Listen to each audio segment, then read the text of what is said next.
हे बघ बघ काय रे? बावड्या, अरे ही आमच्या इथले जे 2.5 मिलियनची आयडी ब्लॉक झाली. अरे ते सोड, आमच्यातला एक जण आहे त्याची पण 1.5 मिलियनची आयडी बंद झाली. त्यांचं काय सांगा लागलाय? काहीतरी इलिगल गेमच, नाहीतर ते फॉलोअर्स वाढवायसाठी 2 ए, नंबर. थांब! काय बोललास तू? बोल परत. काय बोललास तू? काय करतोयस रे? काय करतोयस तू? ग्रॅज्युएशन झाले, शेतात कामाला जातो. शेतात कामाला जातोयस?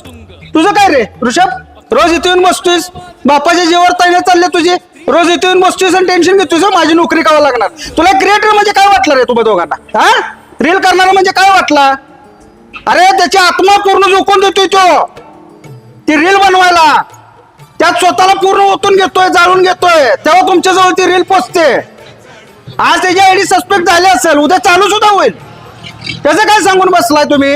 नाही चालू झाली, नव्यानं शून्यातनं सुरुवात कराल. तुमचं काय?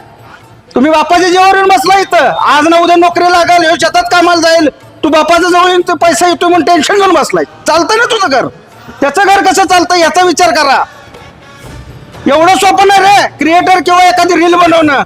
त्यांच्याविषयी बोलताना ना जरा आदरानं बोला, कारण तुमच्या व्यथा तोच मांडू शकतोय. तुम्हाला हसवू सुद्धा तोच शकतो या जगात.